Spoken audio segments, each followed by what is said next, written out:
창세기 24장 7절에 있는 말씀입니다. 하늘의 하나님 여호와께서 나를 내 아버지의 집과 내 고향 땅에서 떠나게 하시고 내게 말씀하시며 내게 맹세하여 이르시기를 이 땅을 내 씨에게 주리라 하셨으니 그가 그 사자를 너보다 앞서 보낼지라. 내가 거기서 내 아들을 위하여 아내를 택할지니라. 세상이 어떠하든 때가 되면 피었다가 또 지고 꽃진 자리에 새 잎사귀가 돋아나 녹음이 우거지는 나무들의 성실함이 한참인 요즘입니다. 어쩌면 온 우주는 창조 이래로 똑같은 일을 계속 반복해 왔지만 하나님은 늘 처음인 것처럼 새롭고 또 감동적으로 우리에게 선물을 선사하시지만, 그러나 사람들은, 그 하나님을 믿는 사람들은 놀람과 경이로움과 감동 없이 그저 올해도 또 한 해 꽃이 이렇게 피고 지는구나, 잎사귀가 났구나 라고 하는 마음으로 살아가는지도 모르겠습니다. 하나님은 참 감동적인데, 하나님은 참 경이롭게 이 세상을 지으셨는데 우리들은 싱숭생숭하게 지나간다는 말입니다. 때로는 권태감이라는 것이 있지 않습니까? 우리의 마음에 권태감이 올 때 때로는 머리를 하거나 옷을 사거나 여행을 가거나 혹은 어떤 새로운 일을 시작해 봅니다. 그런데 어떤 의미에서 예배는 시간을 새롭게 하는 의식이 아닐까 하는 생각을 해봅니다. 우리 안에 있는 죄를 고백하고 하나님을 향하여 우리가 찬양하고 예배하고 기도할 때 하나님은 우리 속에 새로운 마음을 불어넣어 주신다 말씀하셨고, 전에 경험했던, 알고 있던 하나님이라고 생각했지만 또 다른 하나님의 은혜를 경험할 때 우리 마음속에 새로움이 돋아난다라고 하는 사실을 생각하면 이 예배는 새로움을 경험하게 하는 시간이기도 합니다. 오늘 이 안식일, 이제부터 시작된 안식일 시간을 통하여 우리를 치료해 주시고 함께 숨쉬며 호흡하시는 그 하나님과 함께함으로 우리에게 전에 경험해 보지 못했던 하나님의 감동이 있는 그런 안식의 시간이 되기를 간절히 바랍니다. 오늘은 한 늙은 종의 이야기라고 하는 부제로 이름 없이 빛도 없이라고 하는 제목으로 창세기 24장에 나와 있는 말씀을 좀 살피고자 합니다. 창세기 24장은 창세기에서 가장 내용이 깁니다. 가장 내용이 길어요. 아브라함의 이야기의 종결부라고 해도 과언이 아닙니다. 근데 이 긴 장을 이끌어가는 중심 인물은 의외로 아브라함이 아니라 늙은 종이라고 표현되어 있습니다.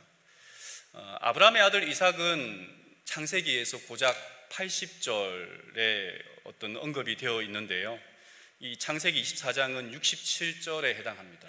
그러니까 이름 없는 한 종을 언급하면서 이 창세기의 기자는 꽤 긴 내용을 할애하고 있습니다. 아마 이게 파격적인 내용이 아닐까 하는 생각을 해봅니다. 이 내용의 시작은 그렇습니다. 아브라함이 아내가 죽고 140세쯤 되었을 때 그의 아들은, 아직도 약속의 아들은 결혼을 하지 않고 그 후사가 있지 않았습니다. 아브라함도 나이 들었고 아들도 나이 들어서, 그래서 가나안에서 며느리를 취하지 않고 그의 고향 하란으로 가서 거기에서 그의 친척 가운데 한 여인을 취하여 아들의 아내로 며느리로 삼고자 하였습니다. 근데 어떤 이유인지 모르겠지만 아브라함은 가지 않았어요. 그리고 아들을 보내지도 않았습니다. 누구를 보내냐면 성경은 한 사람, 나이 든 종을 보냈다라고 이야기를 합니다. 이삭의 아내, 자신의 사랑하는 아들의 배우자를 찾기 위하여 보낸 사람은 종이었습니다. 이 중대한 사역을 잘 감당할 수 있을까 고민해 보지만 아브라함은 망설임 없이 이 늙은 종을 선택했다라고 성경은 이야기하고 있는 것 같아요. 만약에 이 종의 수고가 실패했다면 이삭의 후사, 이 사고를 통하여 태어난 후사가 태어나지 않게 되었을까? 우리는 그런 생각을 이렇게 많이 해봅니다. 하나님의 약속이 시간이 지난다고 그냥 성취되는 것은 아닙니다. 시간과 틈 사이에 계속하여 하나님은 뭔가를 메꿔가면서 그 약속을 성취해 가는데, 그 틈과 그 시간 속에 있는 틈을 메꿔가는 것은 그냥 우연이 되는 것이 아니라 누군가의 헌신과 누군가의 충성으로 이루어지는 것입니다. 만약에 어떤 사람, 이 늙은 종이 그 사명을 완수하지 않았다면, 그가 거절했다면 이삭의 아내 아브라함의 며느리를 구하는 일은 실패했을까요? 만약에 이 늙은 종이 안 하겠다라고 했다면 말입니다. 그렇지는 않았을 거예요. 그 사람이 안 한다 그랬다면 누군가가 할 겁니다. 여러분이 안 한다 그러면 누군가가 내가 해야 할 그 일들을 감당하게 할 거예요. 재림기별을 전하게 되는 재림교회 초기에 윌리엄 포이나 헤이즌 포스라고 하는 사람을 통하여 하나님께서 어떤 기별을 주었습니다. 근데 그들이 거절했어요. 앞에 두 사람이 거절했을 때에 그 다음에 맡겨진 것이 뭐냐면 연약한 종 엘렌 G 화이트라고 하는 한 여인이었습니다. 누군가가 거절한다면 그 일이 거기서 멈추는 것이 아니라, 끝이 나는 것이 아니라 하나님은 누군가에 의하여 또 채워주게 되겠죠. 근데 이 늙은 종은 좀 이 단어의 선택이 좀 불편할 수도 있겠다 싶은데, 이 나이든 종은, 성경의 표현은 늙은 종인데요, 나이든 종은 그 일에 대하여 아마 어려웠겠지만 그가 하나님 앞에 그리고 그의 종 앞에 그의 주인 앞에 신실하게 맹세하는 장면을 보게 됩니다. 본문이 말하고자 하는 것은 무엇이냐면, 하나님의 일에 초대받는 사람들은 많이 있지만 그러나 쓰임을 받는 종이 되기 위해서는 반드시 충성해야 한다는 것이 그 내용의 핵심입니다. 이 사람이 어떤 사람이었길래 쓰임을 받았을까? 창세기 24장 2절과 4절에 있는 말씀을 좀 읽어보도록 하겠습니다. 아브라함이 자기 집 모든 소유를 맡은 늙은 종에게 이르되, 청하건대 내 허벅지 밑에 내 손을 넣으라. 내가 너에게 하늘의 하나님 땅의 하나님이신 여호와를 가리켜 맹세하게 하노니, 너는 내가 거주하는 이 지방 가나안 족속의 딸 중에서 내 아들을 위하여 아내를 택하지 말고 내 고향 내 족속에게로 가서 내 아들을 위하여 아내를 택하라. 아브라함은 그 나이든 종에게 자신의 허벅지에 손을 대고 언약, 약속을 하라, 맹세하라라고 이야기를 합니다. 이런 행동은 고대 근동에서 강력하고 엄숙한 어떤 언약을 체결할 때, 약속을 할 때, 맹세할 때 하는 행동이라고 합니다. 복종하지 않을 시 저주까지 포함된 그런 엄숙한 것이었습니다. 부름받은 종은 많습니다. 아브라함에게도 수많은 종들이 있지 않았겠습니까? 그 가게에 말입니다. 그런데 쓰임받는 그 종은 단 한 사람이었습니다. 이 본문으로 가보았을 때에 어떤 사람이었길래, 다른 사람과 어떤 것이 달랐길래 이 사람이 선택되었을까 하는 생각을 해봅니다. 첫 번째는 이 종은 주인의 인정을 받는 종이었습니다. 그 2절을 보면 이 종은 아브라함에 속한 모든 것을 관할했다라고 이야기합니다. 나이 40세 가량 된 이삭 아들보다도 모든 면에서 이 사람이 아브라함에 더 미더웠을 것입니다. 더군다나 며느리를 얻는 큰 일을 앞에 두고 아브라함은 작은 지침만 내렸습니다. 그의 전권을 이 종에게 주었습니다. 평소 그 나이든 종의 형실에 대하여 인정했기 때문에 그런 일이 있지 않겠습니까? 다르게 말하면 아브라함이 그 종을 무시하거나 그 사람을 인격을 하대하지 않았기 때문에 주인의 신뢰와 사랑이 있었기 때문에 그 종도 주인을 향하여 충성할 수 있는 사람이었을 겁니다. 그러니까 단순하게 이 종이 뛰어났다라기보다는 그 주인 아브라함이 어떻게 이 사람들을 대했을까 하는 생각을 해보게 됩니다. 사람을 귀하게 여기는 사람에게서 귀한 사람이 나오는 법이기 때문에 그렇습니다. 두 번째는 이 종은 주인의 의중을 파악하는 데 신중한 사람이었습니다. 늙은 종이라고 했습니다마는 이 히브리어 본문을 보면 이 주석들은 식솔 중에서 가장 나이 많은 사람이었을 것이다 라고 이야기합니다. 인생의 경륜이 쌓이고 아브라함과 평생을 함께 했을 것이기 때문에 아브라함의 마음을 알고 그리고 그 가게에 있었던 모든 일들을 다 경험하고 함께 했던 그런 사람이었습니다. 그래서 아브라함이 지침을 하달했을 때 모든 것을 다 알았겠지만 이 종은 건성으로 듣지 않았습니다. 왜? 여러분, 어떤 일에 익숙해지게 되면 그 사람과 오래 함께하게 되면 그냥 눈빛만 봐도 안다라고 하면서 건성으로 할 수 있겠지만 이 사람은 건성으로 듣지 않고 구체적인 상황에 대하여 질문하는 내용들이 창세기 24장에 나옵니다. 뭐 이런 거죠. 결혼할 마음이 있는데, 어떤 여인이 결혼할 마음이 있는데 이곳으로 오지 않고 거기에 살겠다라고 하면 어떻게 할 겁니까? 라고 이 종은 묻습니다. 얼마나 중요한 질문입니까? 지금처럼 휴대폰이 있다면 주인님 안 가겠다는데 어떻게 합니까? 라고 전화하겠지만 그런 곳이 아니었습니다. 치밀하게 준비했고 주인의 의중을 정확하게 파악했습니다. 사실 일을 하다 보면 종이 주인의 일을 해야 되는데 오히려 자기 일을 하는 경우가 있습니다. 그러니까 주인이 의도하는 바의 일은 하지 않고 자기가 원하는 방향대로 일을 할 때가 있단 말입니다. 자기의 성실과 자기의 충성이 그 방향이 주인과 다를 때가 있는 것이죠. 그런데 충실한 종은 자기의 일을 하는 것이 아니라 누구의 일을 해야 돼요? 주인의 일을 해야 됩니다. 그렇기 때문에 성실하게 주인이 무엇을 원하는지를 분명하게 묻게 되는 모습을 봅니다. 주인의 신뢰와 사랑과 돌봄 가운데 이 나이든 종에게서는 자발성을 이끌어냅니다. 그냥 시키는 것만 하지 않고 주인이 무엇을 원하는지를 스스로 찾아가는 모습을 보게 되는 것이죠. 어떤 일을 할 때 퉁퉁거리며 마지못해 하는 시간과 순간들이 있습니다. 그럴 때 그 사람들은 스스로를 노예로 만드는 사람들입니다.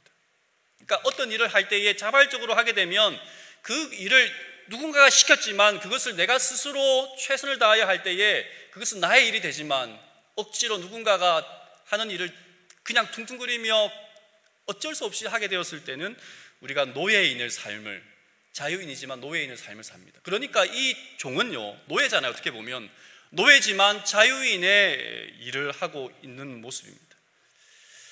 세 번째, 이 종은 기도하는 사람이었습니다. 24장 12절을 보면 그가 이르되 우리 주인 아브라함의 하나님 여호와여 원하건대 오늘 나에게 순조롭게 만나게 하사 내 주인 아브라함에게 은혜를 베푸시옵소서. 가나안에서 메소포타미아까지 약 800km 정도 된다고 합니다. 왕복하는 데는 최소한 서너 달은 걸려야 이 여행이 끝이 나는 것입니다. 먼 거리를 달려서 메소포타미아에 도착했습니다. 근데 그 근방에서 이 목적지가 가까워오자 이 종은 얼마나 긴장했겠습니까? 한 번도 가보지 않았고 한 번도 만나보지 못한 곳에 말입니다. 그래서 이 사람은 섣부르게 외모로 사람을 판단하지 않게 하기 위하여, 자기가 실수하지 않게 하기 위하여 무엇하냐면요, 기도로 준비합니다. 사실 외모로 사람을 판단하기는 참 어렵습니다. 제법 괜찮은 사람 같이 보였는데 지나가 보면 시간이 지나가 보면 그 사람이 별로였던, 잘못된 판단을 했던 경우가 얼마나 많습니까? 사람은 시간이 지나야만 알 수 있는 것 같아요. 하지만 이 종에게는 지금 그럴 만한 여유가 없었습니다. 그래서 자칫하면 자기 생각과 판단대로 잘못된 결정을 하게 될까 봐 그는 간절하게 기도를 했습니다. 그리고 기도 중에 한 기준을 세우게 됩니다. 매우 구체적으로 말입니다. 어떤 여인이 물을 기르러 나오면 자기는 그 소녀에게 물 항아리를 기울여 마시게 해달라는 요청을 할 것이고, 그 요청에 그러지요, 당신의 약대에게도 마시우겠습니다, 당신뿐 아니라 당신의 약대에게도 마시게 하겠습니다 라고 하는 그 여인을 택하겠다고 이 종은 기도했습니다. 성경 본문에 보면 이 나이든 종이 함께한 그 약대, 낙타가 10마리 정도 된다고 했습니다. 먼 길을 온 낙타에게 물을 주는 것이 여간 쉬운 일이 아니었을 겁니다. 그러지요, 당신의 약대에게 마시우겠습니다 라고 대답을 하는 것이 쉽겠는가 하는 것입니다. 꼼꼼히 따져보면 그 정황에서 이것 외에 어떤 사람을 판단하기에 좋은 것이 뭐가 있을까 하는 생각을 해보는 거죠. 때는 저녁이었습니다. 모든 일을 마치고 집으로 돌아가서 집안의 일을, 저녁을 준비해야 되는 그런 때였습니다. 이 상황에서 낯선 남자의 부탁을 받고 그 남자에게 물을 줄 뿐 아니라 10마리의 낙타들에게까지 물을 주는 일은 어떤 사람이 할 수 있는 거예요? 심성이 고운 사람만. 아마 어떤 나그네에 대하여 성실하게 그들을 돌볼 수 있는 사람들만 할 수 있는 것이었습니다. 이런 재치가 어디서 났을까요? 이 사람은 어떻게 이런 어떤 기준을 선택하고 기도하면서 하나님께 말했을까? 부조와 선지자에는 이 부분에 대하여 이렇게 이야기합니다. 172쪽. 그는 명확한 지도를 위하여 열심히 기도하였다. 명확한 지도를 위하여 열심히 기도했어요. 주인의 집에서 그는 항상 실행하는 친절과 대접에 익숙하였다. 그래서 이제 그는 하나님께서 선택하신 처녀임을 지적해주는 한 예의 있는 행동을 요구하였다라고 이야기합니다. 기도했어요. 그러니까 이걸 정하고 기도한 게 아니라 기도하면서 문득 떠오르는 게 있었습니다. 그는 종이었기 때문에 주인을 어떻게 섬겨야 하는지 압니다. 손님들을 어떻게 섬겨야 하는지 압니다. 그것이 얼마나 어려운지 압니다. 그래서 기도하는 가운데 한 가지가 생각난 거예요. 이렇게 누군가를 섬길 줄 아는 사람이라면 가정을 그리고 그 지역사회를 섬길 수 있는 훌륭한 배우자감이 되겠다라고 그가 기도 가운데 마음에 떠오른 겁니다. 그리고 그것을 선택하게 된 것입니다. 이런 게 아니에요. 하나님, 제가 배우자를 구해야 되는데 어떤 사람이 제 배우자가 될까요? 제가 어느 빌딩을 갔는데 그때에 처음 타는 그 여자가, 그 남자가 저의 배우자인 것을 믿습니다. 이런 기도가 아닙니다. 기도하는 가운데 그가 가장 잘 아는 것에 대하여 한 기준을 세운 것입니다. 네 번째, 이 종은 목적을 이루기 위해 조리 있게 설명했습니다.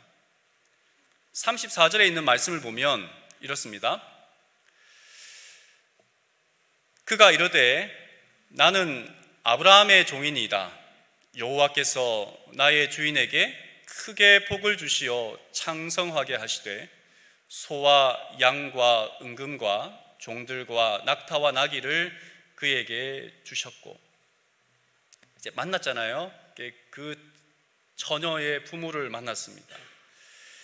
아브라함의 종이 그 여인의 부모를 상대로 얼마나 열심히 주인 아브라함에게 베푸신 하나님의 은혜와 그를 인도하신 하나님의 손길과 자기가 기도했고 그 기도의 기준에 맞는 사람이 이 집안의 당신의 딸, 당신의 여동생인 것을 열심히 설명했습니다.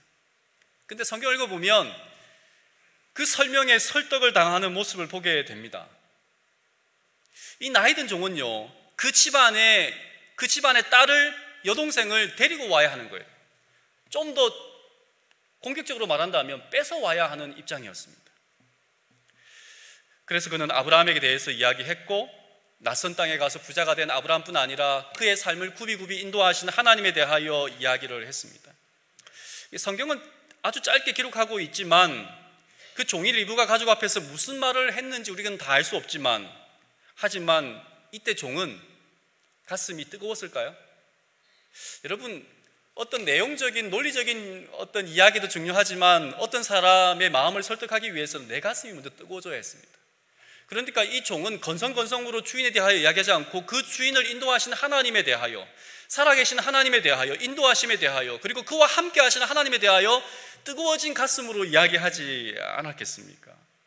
그 이야기를 들을 때에 라반과 부두엘의 반응은 이러했습니다. 50절.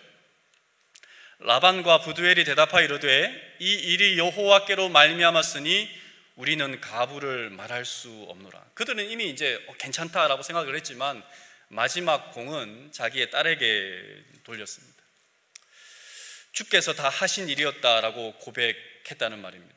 여러분, 우리가 어떤 사람들에게 하나님에 대하여 이야기를 해야 할 때, 당신이 믿는 하나님은 어떠한 사람입니까? 라고 이야기해야 될 때, 글쎄요, 우리 목사님에게 한번 들어보시겠습니까?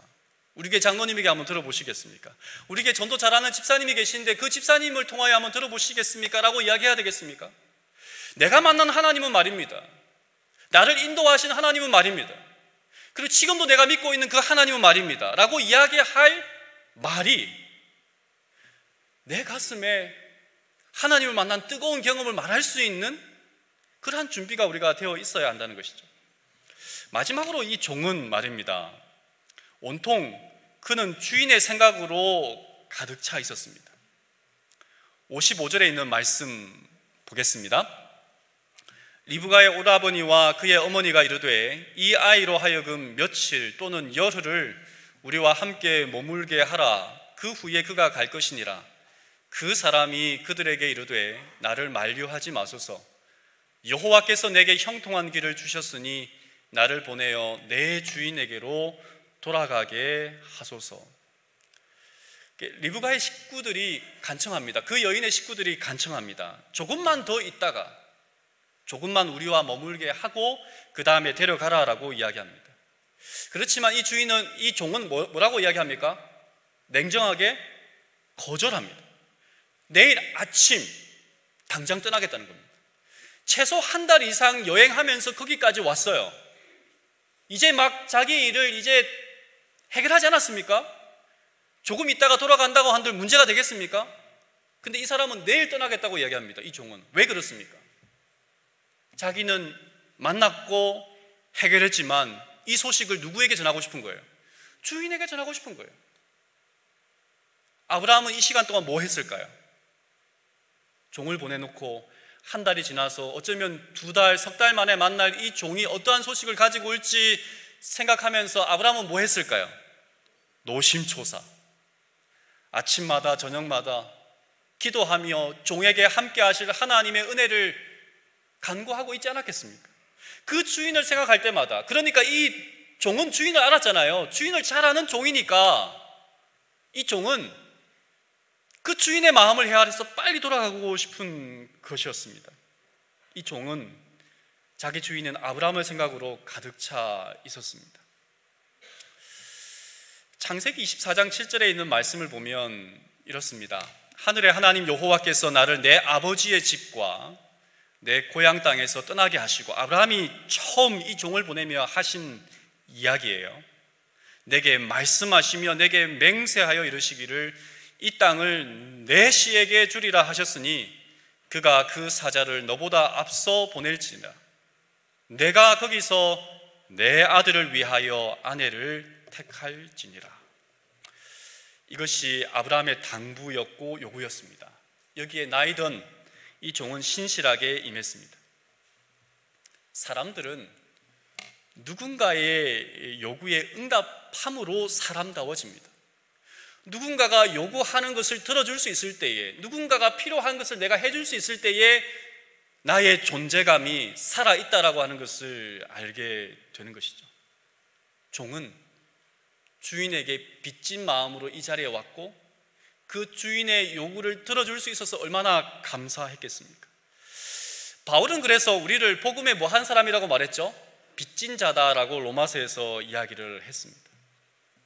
그 종은 주인에게 빚진 자의 마음으로 일을 했고, 동일하게 오늘 우리에게 주신 하나님의 부르심은 우리로 하여금 복음에 뭐한 사람이요? 빚진 자로 우리를 부르셨습니다. 그래서 그리스도인은 하나님께 빚진 자라는 사실을 알고 하나님의 요청에 바르게 응답하고 그리고 그것을 실행할 수 있는 삶이어야 비로소 인간다운 그리고 보람 있는 그 삶을 살지 않을까 하는 생각을 해봅니다. 아브라함, 요슈아, 헤셀의 말을 한번 들어보시겠습니까? 나는 인간의 존재로서 실존하는가? 나의 대답은 이것이다. 나는 명령을 받았다. 그러므로 나는 존재한다. 인간의 의식 속에 자신이 빚진 자라는 인식이 감사의 빚을 지고 있다는 깨달음이 어느 순간에 보답하고 대답하고 삶의 장엄함과 신비로움에 어울리는 삶을 살라는 요구를 받고 있다는 깨달음이 뿌리 박혀 있다 그랬습니다. 빚진 자라는 인식이 감사의 빚을 지고 있다는 깨달음이, 그것이 그 종으로 하여금 자신의 삶을 가장 멋지게 충성스럽게 아름답게 살고 있는 이유였습니다. 왜 살고 있냐고 묻는다면, 왜 오늘 우리가 숨쉬고 있느냐고 묻는다면, 우리가 무엇을 위해 살고 있느냐고 묻는다면 여러분 뭐라고 대답하시겠습니까? 이런 생각을 하는 저를 좀 용서해 주시면 좋겠습니다. 시간이 지나면서 도대체 왜 살지? 왜 결혼을 하고 왜 아이를 낳고 왜 이렇게 살아가면 삶의 끝은 무엇이지? 라고 하는 생각이 문득문득 자주 떠오릅니다. 생각해보면 인생의 결국은 아무것도 아닌 것 같아요. 제가 알던 젊었을 때의 그 멋진 분들이 흰머리가 주름이 피부가 쪼그라드는 모습을 볼 때마다 그렇게 멋있던 삶이 시간이 지나면서 뭔가 좀 허전해 보이는 그런 것 말입니다. 종의 삶은 어떠했을까요? 자신의 삶이 그저 신분적으로 누군가의 밑에서 어떤 허드렛 일만 하는 사람이라고 생각만 했다면 이 삶은, 이 나이든 종의 삶은 아마 적극적이지도 않고 충성스럽지도 않고 아무렇게나 살았을 거예요. 그냥 그날 눈치 봐가면서 그렇게 살았겠죠. 근데 이 종은 그런 사람이 아니었어요. 아브라함에게 감사하는 마음이 있었고 사랑하는 마음이 있었고 존경하는 마음이 있었고 그에게 맡겨진 일이 종의 일이라면 그 일을 충분히 감내하고 충성스럽고 열심히 살아야 하는 것이 자기의 임무인 것을 알고 그는 그것을 하나님께 충성하듯 그 일을 감당해내었기 때문에 아브라함에게는 아름다운 여인, 이삭에게는 아름다운 여인 리브가라고 하는 한 신실한 여인이 아내로 주어지게 된 것이었습니다. 아브라함은 종을 보낼 때에 이렇게 이야기를 했습니다. 그가 그의 사자를 너보다 앞서 보낼지라 내가 거기서 내 아들을 위하여 아내를 택할지니라. 개정판인데요. 세번역 성경은 이렇게 번역했습니다. 주님께서 천사를 너의 앞에 보내셔서 거기에서 내 아들의 아내 될 사람을 데려올 수 있도록 도와줄 것이다. 종을 보내면서 아브라함에는 두 가지 믿음이 있었습니다. 하나는 미리 준비하시는 여호와 이레의 하나님입니다. 경험했잖아요. 그의 아들을 이삭을 제물로 바칠 때에 하나님께서 수풀에 걸린 한 순양을 준비해 주심으로 이 모든 것을 미리 준비하셨다라고 하는 사실을 그는 고백하게 되었습니다. 또 아브라함의 또 하나는 하나님은 언제나 자신에게 가장 좋은 것을 주신다는 그 믿음이었습니다. 지금은 눈에 보이지 않고 지금은 성취되지 않고 지금은 언젠가 어떻게 이루어질지 모르겠지만 하나님은 가장 좋은 것을 자신에게 준다는 그 믿음을 가지고 이 종에게 가라라고 이야기를 했습니다. 여러분 생각해 보면 종이 임무를 가지고 갔습니다. 아주 먼 거리에서 800km가 넘는 거리에서 왔어요. 그런데 그 말을 듣고 따라 나설 여자가 있다고 생각하십니까? 아니면 이것은 어렵겠는데 라고 생각하시겠습니까? 아마 저라면, 제가 만약에 이 아브라함의 종의 입장이라면 아마 이렇게 말했을 거예요. 주인님, 한 번만 생각해 보십시오.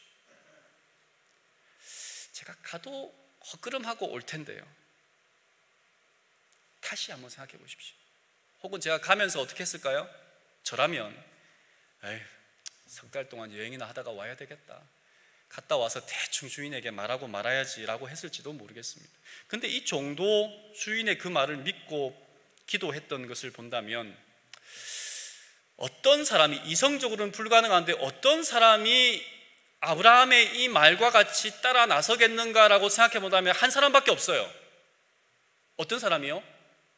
기도하는 마음으로 보냈고 기도하는 종이 가서 기도하면서 선택했고 그 기도의 사람이 기도하는 사람을 보내서 이루어진 이 일은 누구만이 받을 수 있는 거예요? 기도하는 사람만이 받는 거예요. 부조와 선지자 173쪽에는 이렇게 말을 했습니다. 그 여자는 이루어진 일을 통해 하나님께서 자신을 이삭의 아내가 되도록 선택하셨다는 사실을 믿고 가겠나이다 라고 말하였다. 그러니까 아브라함이 주목했던 부분은 바로 이 부분입니다. 이 일을 나이든 종에게 맡겼다는 것은 하나님의 역사하심을 기대하는 아브라함의 믿음이었습니다. 이를 이루게 하는 한 매개체가 사람이었겠지만, 그러나 창세기 24장에는 나이든 종, 늙었고 이름 없는 말 그대로 종이고 너였던 이 사람, 그러나 하나님께서 사용하시고 하나님께서 함께 하시면 이 종을 통하여 하나님께서 어떠한 일을 보여주실지 아브라함은 기대하면서 그 일을 시작했던 겁니다. 그리고 그 일을 충성스럽게 해놓았던 이 종을 성경 기자는 너무너무 감동적으로 기록했던 거예요. 우리도 때때로 이 종처럼 하나님의 중요한 일이 맡겨질 때가 있습니다. 때로는 우리가 감당할 수 있는 일도 있지만 때로는 감당할 수 없을 것 같은 일들도 있습니다. 너무 의외의 일이고 낯설게 되면 피하고 싶기도 합니다. 오늘 본문의 이 나이든 종도 이 점에서는 마찬가지였습니다. 늙은 관계로 뭐 핑계 댈 수 있어요? 제가 건강 문제로 하나님, 주인님 거기에 갈 수 없습니다 라고 이야기했을지도 모르겠습니다. 제가 이제 이성적인 판단이 느려져서 주인님의 그 의견을 잘 사람들에게 전달할 수 있을지 모르겠습니다 라고 핑계 댈 수 있었습니다. 그러나 그 일의 비중을 생각해 보면 이 아브라함도 이 늙은 종에게 이 일을 맡기는 것은 정말 어리석어 보입니다. 하지만 맡겨주신 그 일을 늙은 종은 잘 감당했고, 그리고 그 일을 하나님께서 이루어 주실 것을 알기 때문에 아브라함도 그것이 어떠한 장애물이 있다 할지라도 하나님께서 역사하시면 마른 막대기를 통해서라도 하나님이 말씀하시고 인도하시고 해결해 주실 것을 믿었기 때문에 그가 가장 신실하게 믿을 수 있는 한 사람을 보내게 되었던 것입니다. 기억해야 할 것은 하나님의 일의 성공은 사람에게 있는 것이 아니라 하나님에게 있다는 사실입니다. 하나님의 사명은 그것을 받아들인 사람이 충성해야 하는 것이지 그가 그 일을 성공지어야 하는 것은 아니라는 사실입니다. 만약에 이 사람이 거절했다면, 주인의 그 부탁을, 그 사명을 거절했다면 창세기 24장, 가장 창세기에서 긴 장을 할애하는 이곳에서 그 이름이, 그의 행적이 기록되지 않았을 것입니다. 성경에 기록된 수많은 믿음의 사람들의 행보들은 따지고 보면 그 사람이 잘나서가 아니라 하나님이 부르셨을 때에, 기회를 줬을 때에 뭐 한 사람들이에요? 순종하고 충성한 사람들입니다. 그 사람이 훌륭해서 그 일을 해낸 것이 아니라 하나님이 부르심에 충성했기에 뭐 했어요? 그 일을 감당할 수 있도록 하나님께서 능력을 주신 것입니다. 우리의 삶, 나는 나이가 들었습니다. 이제는 제가 너무 힘이 듭니다. 이제는 이러한 이유 때문에 하나님의 부르심에, 하나님이 해야 되는 일은 이제 누군가에게 넘기고 싶습니다 라고 하는 이유를 댄다면, 어쩌면 역사의 가장 마지막 한순간의 페이지를 그 사람은 이렇게 하나님께 순종했다라고 하는 그 마지막 한 줄을 기록할 수 없다면, 여러분, 우리에게 주어지는 수많은 부르심, 우리가 해야 하는 일들에 대하여 핑계대지 말고 주인께서 맡겨주신 그 일에 충성하고 기도하고 내가 할 수 있는 최고의 것을 준비해서 주인께서 맡겨진 그 사명에, 그 부름에 응답하는 저희가 되어야 하지 않겠습니까? 올 한 해가 벌써 한 3분의 1이 지나갔습니다. 이렇게 허송세월을 보내며 12월을 맞이하지 마시고 우리에게 주어진 그 일들에, 그 부름에, 그 기회에 언제나 하나님께 예라고 대답하며 기도하며 하나님께서 능력 주시기를 간구할 때에, 이 종이 따라 나서지 않았다면 경험해보지 못했을 살아계신 하나님을 체험했던 것처럼 말입니다. 우리에게도 하나님께서 살아계신 하나님을 체험할 수 있는 기회를 주실 때에 그 하나님을 경험할 수 있는 우리 모두가 되기를 바라면서 말씀을 드리겠습니다.